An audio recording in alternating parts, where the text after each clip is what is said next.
माननीय महोदय, अभी डॉक्टर राधा मोहन जी ने देश की स्वास्थ्य सेवाओं के प्रति विस्तार से चर्चा की है और इस देश में जब से भारतीय जनता पार्टी की सरकार बनी है मोदी जी के नेतृत्व में, स्वास्थ्य सेवाओं के प्रति देश और देश की सरकार कितनी चिंतित रही है, इससे आज देश का बच्चा बच्चा परिचित है। हम इसके लिए राइट टू हेल्थ केवल एक संवैधानिक शब्द को अगर छोड़ दें तो जिस तरह से स्वास्थ्य सेवाओं की सुरक्षा की गारंटी सरकार ने ली है और आम जन को स्वास्थ्य की अच्छी सुविधाएं मिल सकें, इस पर इस गंभीरता से चिंता करने का काम किया है। आप स्वयं महोदया इससे परिचित होंगी। पहले हमारे पास कितनी कमी थी मेडिकल डॉक्टर्स की, हम चाहते हुए भी आम जन को मेडिकल सुविधाएं नहीं दे पाते थे। 1 लाख की आबादी पर हमको कितने चिकित्सक चाहिए थे, हम नहीं दे पाते थे। लेकिन मोदी जी की सरकार आने के बाद हमने बड़े पैमाने पर प्रत्येक जनपद में मेडिकल कॉलेज खोलने का संकल्प लिया और आज देश के लगभग अधिकांश जिलों में नए मेडिकल कॉलेजों की स्थापना हो रही है। इन मेडिकल कॉलेजों से जो हमारे डॉक्टर स्नातक बनकर निकलेंगे तो इनकी सेवाएं हमारे आम जन को मिल सकेगी और अच्छी स्वास्थ्य सेवाएं इन डॉक्टरों चिकित्सकों के माध्यम से हम आम जन तक पहुंचाने का काम कर सकेंगे। अभी तक हमारे तमाम प्राथमिक स्वास्थ्य केंद्र हों या हमारे दूसरे जो सेंटर्स हों हेल्थ के, उन पर हम पर्याप्त मात्रा में चिकित्सकों की उपलब्धता नहीं करा पाते थे। बड़े पैमाने पर डॉक्टरों की कमी थी। लेकिन आज अभियान चलाकर पूरे देश में नए चिकित्सकों को तैयार करके हम उस कमी को पूरा करने की दिशा में अग्रसर हो रहे हैं और मुझे विश्वास है आने वाले 5 वर्षों में ये कमी पूरे देश से पूरी होगी। आवश्यक जितनी जनसंख्या के आधार पर चिकित्सकों की आवश्यकता होगी उन्हें हम उपलब्ध करा सकेंगे। मान्यवर, केवल स्वास्थ्य सुविधाओं केवल दवा से ही इलाज करने का लक्ष्य हमारी सरकार का नहीं रहा।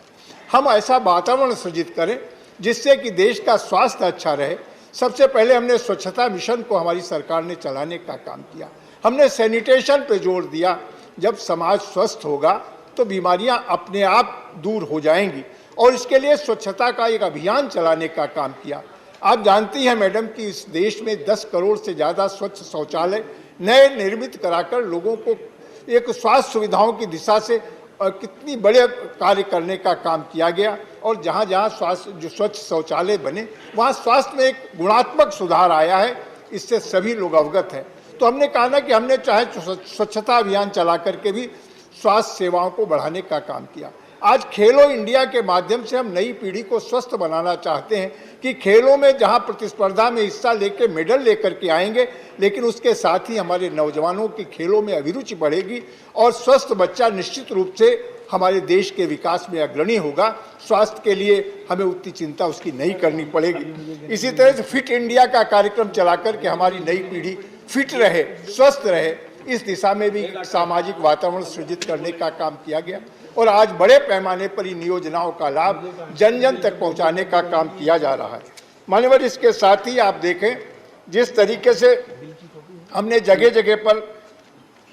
एम्स की स्थापना की। पहले एक एम्स पर कितना प्रेशर रहता था, देश के तमाम सारे मरीज दिल्ली के लिए एम्स के ऊपर आधारित हुआ करते थे। आज हमने हर प्रदेश में एम्स की स्थापना की है और उत्तर प्रदेश जैसे बड़े प्रदेश में 3-3 एम्स की स्थापना हो रही है। तो विशिष्ट स्वास्थ्य सेवाओं का भी विस्तार निरंतर करने का काम हमारी सरकार कर रही है। तो मान्यवर, इतना ही नहीं कि आप देखें जिन भी क्षेत्रों में आज उनके अच्छे परिणाम दिखाई पड़ रहे हैं स्वास्थ्य सेवाओं में, आप देखें हर तरह से हमने हर घर को नल से जल पहुंचाने का संकल्प लिया है। शुद्ध जल भी एक बड़ा कारण है हमारे स्वास्थ्य के लिए। अभी तक हम लोगों को स्वच्छ जल नहीं दे पाते थे, शुद्ध जल नहीं दे पाते थे, लेकिन मोदी जी ने संकल्प लिया कि हर घर हम नल से जल पहुंचाने का काम करेंगे और जब स्वच्छ जल मिलेगा, स्वच्छ जल पीने को मिलेगा, स्वास्थ्य अच्छा रहेगा। विभिन्न प्रकार से स्वास्थ्य सुविधाओं को आगे बढ़ाने की दिशा में केवल ये नहीं कि हमने मेडिकल बजट को बढ़ाया, हमने वो तमाम सारे आयामों पर ध्यान देने का काम किया जो अच्छे स्वास्थ्य के लिए। जब पर्यावरण अच्छा रहेगा, प्रदूषण मुक्त हमारा पर्यावरण होगा तो निश्चित रूप से स्वास्थ्य पर भी उसका अनुकूल प्रभाव पड़ेगा। उन सारे पैरामीटर्स को ध्यान में रखकर एक नहीं, बड़े पैमाने पर हमने हरित क्रांति को प्रारंभ किया है कि बड़े पैमाने पर वृक्षारोपण करके हम देश के पर्यावरण को भी सुधारने का काम करेंगे, नदियों के जल को स्वच्छ करने का काम करेंगे ताकि पीने वाला जल स्वच्छ हो, शुद्ध हो, जिससे हमारी जलवायु पर अनुकूल प्रभाव, हमारे स्वास्थ्य पर अनुकूल प्रभाव उसका पड़े। बहुत सी बीमारियां गंदे पानी पीने से, ऐसे पानी पीने से हो जाया करती थी और उन बीमारियों का इलाज इस स्वच्छ जल से, जो हमने नल से जल पहुंचाने का संकल्प लिया, उसके पीछे बड़ा उद्देश्य है। इससे लोगों के स्वास्थ्य में एक बड़ी गुणात्मक परिवर्तन आएगा, स्वास्थ्य में सुधार होगा। इस तरह से मैंने देखे कि विभिन्न रूपों से हमने विभिन्न योजनाओं के माध्यम से बच्चों को स्वस्थ रखने के लिए गर्भवती महिलाओं को हमने पोषण योजना का कार्यक्रम प्रारंभ किया। ये पोषण योजना क्या है कि गर्भवती महिलाओं को अच्छा शुद्ध भोजन मिले और उनके साथ साथ उनको नरिशमेंट डाइट मिले, जिससे कि उनके स्वास्थ्य में सुधार हो सके,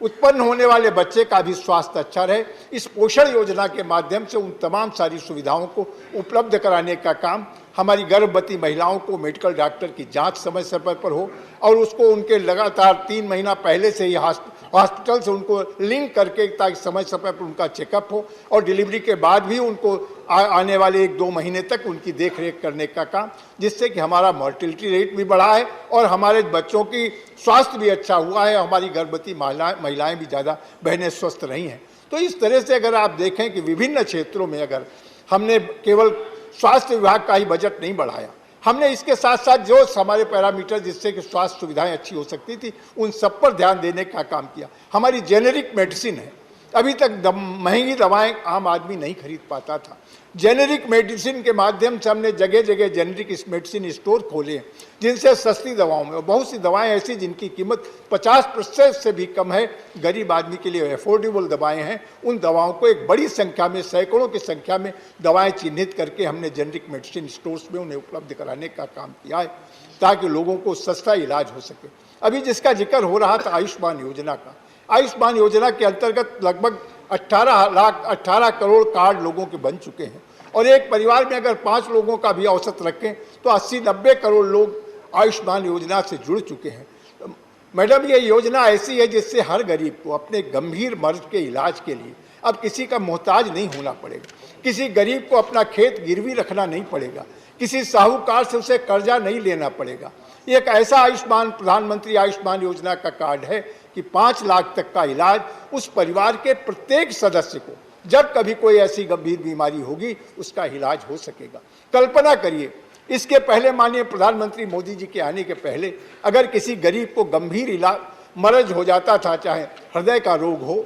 चाहे उसको किडनी का रोग हो, लीवर का रोग हो या कैंसर की बीमारी हो, इन गंभीर बीमारियों का इलाज नहीं करा पाता था। और अगर कोई हिम्मत भी करता था, अपनी जीविका की खेती पाती बेच करके कहीं इलाज को सोचता था, लेकिन प्रधानमंत्री नरेंद्र मोदी जी ने जो आयुष्मान योजना का कार्ड बनाकर हर गरीब को ये अधिकार देने का काम किया और ये विश्वास जगाया है कि गरीब से गरीब व्यक्ति का अच्छे से अच्छा इलाज हो सकता है और आज उस दिशा में बड़े पैमाने पर लोग आयुष्मान योजना का लाभ उठा रहे हैं। और इतना ही नहीं, जैसा कि हमारे पूर्व डॉक्टर साहब ने कहा कि मरीज खाली हाथ जाता है, अस्पताल में भर्ती होता है, पूरा इलाज कराता है और इलाज कराने के बाद बिना एक पैसा खर्च किए अपना स्वस्थ होकर के घर लौट आता है। यह है आयुष्मान योजना। तो इस तरह से इन संकल्प है हमारी सरकार के कि हम लोगों के जन जन तक स्वास्थ्य सुविधाओं को अच्छे से अच्छा पहुंचाने का काम करेंगे और उनको अच्छी स्वास्थ्य सुविधाएं देकर उनको हर तरह से लाभान्वित करने का काम करेंगे। जैसा मैंने आपसे कहा कि पोषण योजना के अंतर्गत जिस तरह से डेफिशिएंसी एमंग चिल्ड्रन पोषण अभियान के तहत हमने इस डेफिशिएंसी को दूर करने का काम किया है। मैडम, जिस तरह से प्रधानमंत्री स्वास्थ्य शिक्षा सुरक्षा योजना, स्वास्थ्य सुरक्षा योजना PMSSY, इसके माध्यम से भी हमने लोगों को अच्छे स्वास्थ्य की दिशा में बढ़ चढ़ करके काम करने का काम किया है। मैडम, इसी तरह से प्रधानमंत्री जन आरोग्य योजना, जैसा जिसका मैंने अभी आपसे जिक्र किया, जन आरोग्य योजना के माध्यम से जन जन तक को अच्छे स्वास्थ्य की दिशा में हमने काम करने का काम किया है और इस योजना में 30,673 करोड़ रुपए 2023-22-23 के बजट में रखा। मानो इतना नहीं, स्वास्थ्य विभाग का बजट को भी देखें पिछले वर्ष की, हर वर्ष जब से मोदी जी की सरकार बनी है, हर वर्ष स्वास्थ्य विभाग के बजट में बढ़ोतरी हुई। यद्यपि स्वास्थ्य राज्यों का विषय है, लेकिन भारत सरकार ने लगातार स्वास्थ्य सेवाओं की ओर कितनी गंभीरता से ध्यान दिया है। जब कोविड जैसी महामारी में दुनिया की बड़ी अर्थव्यवस्थाएं भी घुटनों के बल आ गई, उस ऐसे समय में भी भारतवर्ष के, हमारे देश के प्रधानमंत्री ने देश की 80 करोड़ आबादी को, जहां कोविड की बीमारी से उनसे मुक्ति दिलाने में बढ़ चढ़ के काम किया, उनको मुफ्त इलाज देने का काम किया, साथ ही 80 करोड़ परिवारों को निःशुल्क भोजन उपलब्ध कराने का काम किया, और 2 वर्ष तक लगातार ये कार्यक्रम चल रहा है। तो जिससे उन गरीबों को जिनकी रोजी रोटी चली गई थी, जिनकी नौकरियां चली गई थी, जिनके छोटे मोटे व्यापार ठप हो गए थे, उन सबको इस योजना के अंतर्गत जोड़कर लोगों को निःशुल्क राशन उपलब्ध कराने का काम किया गया। आज 200 करोड़ लोगों को 200 करोड़ डोजेज आज वैक्सीनेशन की लग चुकी हैं कोविड रोधी। रोज प्रधानमंत्री जी का निवेदन देश की जनता के नाम आता है कि जो आप बूस्टर डोज जरूर लगवाएं। तो इस तरह ये पहली, मैं समझता हूँ ये दुनिया की पहली ऐसी सरकार होगी इतने बड़े पैमाने पर अपने लोगों के स्वास्थ्य की चिंता करते हुए निःशुल्क वैक्सीनेशन कराने का काम किया और लगातार उसे आगे बढ़ाने का काम कर रही है। स्वास्थ्य के क्षेत्र में जिस तेजी के साथ काम हो रहा है, हम देश को टीबी से मुक्ति दिलाने की दिशा में हमारी सरकार बढ़ चढ़ करके काम कर रही है कि हम देश को क्षय रोग से मुक्त करने का काम करेंगे, और आज उस दिशा में बड़े पैमाने पर कार्य योजना बनी है। और मैं समझता हूं कि आने वाले 2025 तक क्षय रोग से इस देश को मुक्ति मिलेगी। जिस तरह से हमारे देश के चिकित्सकों ने और एक अभियान चलाकर इस देश के लोगों ने पोलियो से मुक्ति दिलाने का काम किया और तमाम ऐसी अजीर्ण बीमारियों से रोग से मुक्ति दिलाने का काम किया, आज उसी तरीके से हम क्षय रोग से भी देश को मुक्ति दिलाने का काम करेंगे। और इसके लिए जो भी आवश्यक है वो सारे कदम सरकार उठाने का काम कर रही है। मैडम, केवल हम एलोपैथिक पर ही आधारित नहीं, हम चिकित्सा सेवाओं में, जहां हम एक नौजवान को स्वस्थ, उसके अच्छे स्वास्थ्य के लिए तमाम वो सारी सुविधाएं उपलब्ध कराना चाहते हैं, जिससे खेलों के माध्यम से, फिट इंडिया के माध्यम से, योग के माध्यम से, आज योग दिवस, भारत के योग दिवस को सारी दुनिया ने स्वीकारा है। योग के माध्यम से हम अपने शरीर को स्वस्थ रख सकते हैं, लंबे समय तक जीवित रह सकते हैं, और इस दिशा में योग को लेकर के जो हमारे ऋषियों मुनियों ने जिस परंपरा को प्रारंभ किया था और जिससे वो सैकड़ों साल तक जीवित रहते थे, उस योग को पुनर्स्थापित करने की दिशा में देश के प्रधानमंत्री ने जो सराहनीय काम किया है और आज दुनिया योग को अपनाने के लिए बाध्य हुई है, उस योग को हम आगे बढ़ाएंगे तो निश्चित रूप से हम सब स्वस्थ रह सकेंगे। इतना ही नहीं, चाहे सिद्धा हो, चाहे आयुर्वेदिक हो, होम्योपैथिक हो, तमाम जो भारतीय चिकित्सा पद्धतियां थी उनको भी बढ़ाने की दिशा में आगे काम हुआ है कि आज भारतीय चिकित्सा पद्धति पर भी बड़े पैमाने पर शोध और अनुसंधान हो रहा है। उन दवाओं के माध्यम से तमाम अजीर्ण रोगों का इलाज भी संभव हो सकेगा, और आज उस पर अभी तक शोध की दिशा में बहुत कम काम हुआ था। लेकिन इधर जब से हमारी सरकार आई है, आयुष्मान हमारी सरकार आई है, तब से तमाम आयुष दवाओं के ऊपर भी बड़े पैमाने पर शोध चल रहा है। हमारे जंगलों में, पहाड़ों पर जो जड़ी बूटियां थी, ऐसी जड़ी बूटियां थी जैसे लक्ष्मण जी को भी जड़ी बूटी देकर उनकी मूर्छा से उन्हें मुक्ति दिलाई गई थी। संजीवनी जैसी बूटी को भी हम लोग खोजने में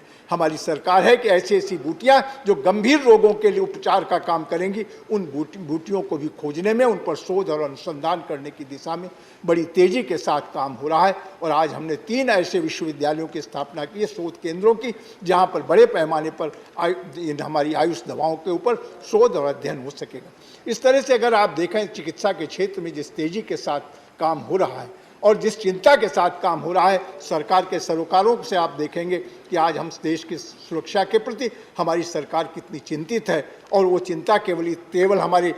भाषणों तक नहीं है, हम उसे व्यवहारिक रूप में हमारे देश के कर्मठ स्वास्थ्य मंत्री ने जिस तरह से आपने कोविड महामारी पेंडेमिक में रात दिन काम करके इस देश को स्वास्थ्य दिलाने का काम किया, स्वस्थ करने का काम किया, और आफ्टर कोविड जिस तरह सारी व्यवस्था को आगे बढ़ाने की दिशा में काम कर रहे हैं, उसकी जितनी सराहना की जाए वो कम है। माननीय मनोज झा जी ने जिस उद्देश्य से इस